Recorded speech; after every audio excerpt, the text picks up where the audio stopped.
कि sir police Orissa का अगर जिक्र करें तो पुलिस ने ये कहा, जो मैंने पढ़ा अखबारों में, वहां पर भी मैंने जब चर्चा की प्रशासन से, सोर्सेस से, उन्होंने ये कहा कि पुलिस के पास आई थी शिकायत। पुलिस ने प्रिंसिपल को और वहां के मैनेजमेंट को कहा था कि आप रिपोर्ट भेजें। 5 दिन तक रिपोर्ट नहीं आई, बच्ची को चुप रहने के लिए कहा गया, फिर रिपोर्ट मांगी गई, लेकिन जो हुआ आपके सामने। सर, क्या पुलिस पे विश्वास करना बंद कर दिया जाए? मैं ये इसलिए कह रही हूं, मेरी 10 साल की बेटी है और मैं उसको अक्सर ये सिनेरियो बताती हूं कि कभी वो अकेली हो, सड़क पे ऐसा कुछ स्थिति हो, तो सबसे पहले कोई पुलिस अंकल दिखे तो उससे पास चली जाए और उनको बोले कि मम्मी या पापा से बात करा दे। तो क्या मैं आज घर जाके उसको मना कर दूं कि पुलिस से बात ना करे? देखिए अदिति जी, जो आपने कहा कि पुलिस, उड़ीसा की पुलिस, ऐसा कुछ नहीं है। मैं उड़ीसा नहीं सर, मैं हर जगह की बात कर रही हूँ। मैं बंगाल की बात कर रही हूँ, उत्तर प्रदेश की भी बात कर रही हूँ। ये सारी पुलिस, मैं पूरे हिंदुस्तान की पुलिस की बात कर रहा हूँ आपसे। I am talking of Orissa police और कर्नाटक पुलिस और बंगाल पुलिस। मैं आपको पूरे पुलिस की बात कर रहा हूँ। देखिए, डिसेंसिटाइजेशन, हम सेंसिटिव, हमारी सेंसिटिविटी खत्म हो गई है, या हम सेंसिटिव नहीं है, या जेंडर बायस हमारे अंदर काम कर रहा है। हमारा रिक्रूटमेंट कहां से हो रहा है, हमारी ट्रेनिंग क्या मिल रही है, हमें क्या पढ़ाया जा रहा है, क्या सिखाया जा रहा है। देखिए, पुलिस वाला जो आता है, पुलिस का जो डिसेंसिटाइजेशन है, जो उसकी असंवेदनशीलता कहिए आप उसे, वो संवेदनशील नहीं रही। 5 दिनों तक यदि वो एप्लीकेशन मांग रहे हैं, 5 दिन प्रार्थना पत्र मांग रहे हैं, तो एक सब इंस्पेक्टर और एक सिपाही जा सकता था उनके घर पर, लड़की घर पर, और ले सकता था, वो एप्लीकेशन को ले सकता था। कोई आवश्यकता नहीं थी कि वो एडमिनिस्ट्रेशन ही देगा और यूनिवर्सिटी एडमिनिस्ट्रेशन, कॉलेज एडमिनिस्ट्रेशन से पास जाएंगे तभी वो एफआईआर दर्ज होगी। ऐसा कुछ नहीं, नथिंग।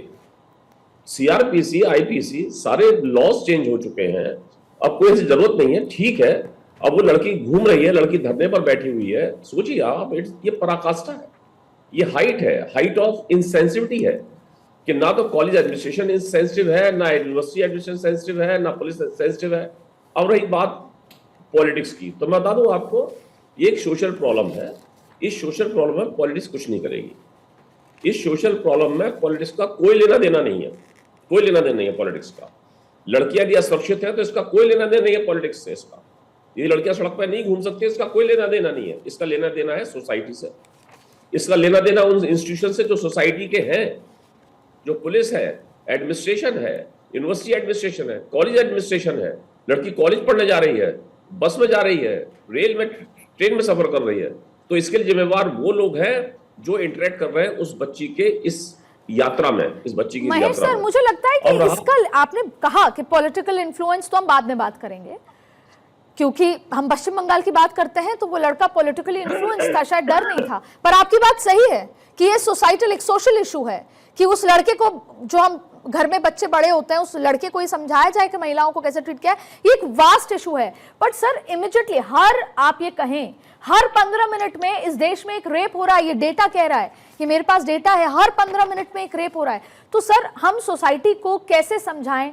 क्योंकि अब जब निर्भया कांड हो गया, और तब तो शायद संवेदनशीलता थी, तब तो लोग कैंडल मार्च लेकर बाहर आते थे, तब पूरा का पूरा देश सहम गया था, झंझोड़ गया था और सरकार चली गई थी।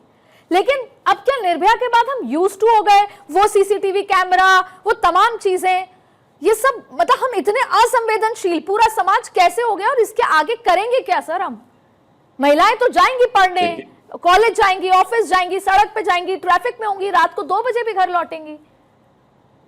आप जो कह रही हैं बिल्कुल सही कह रही हैं। ये पहले तो मैं पुलिस को सोचता था कि पुलिस ही एपैथेटिक हो गई है, क्योंकि पुलिस के सामने रोज इससे इंसिडेंट आते हैं, रोज, डेली।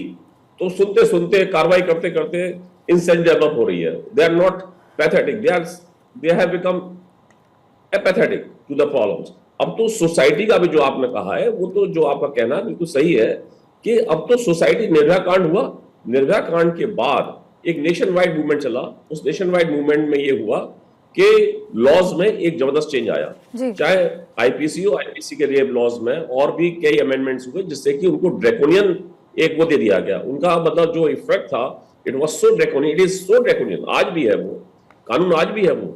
लेकिन अब आप ये देखिए कि कानून, उस ड्रैकोनियन कानून बनाने का कोई असर तो हो नहीं रहा। कोई आप कह रही 15 मिनट पे रेप हो रहा है, हर 15 मिनट पे रेप हो रहा है। तो यदि उस जैकुलिन कानून का कोई असर हो, यदि उसका कोई मतलब डिटरेंट इफेक्ट हो, कोई उसका भय पैदा हो रहा हो, तो ऐसा तो कुछ नहीं है।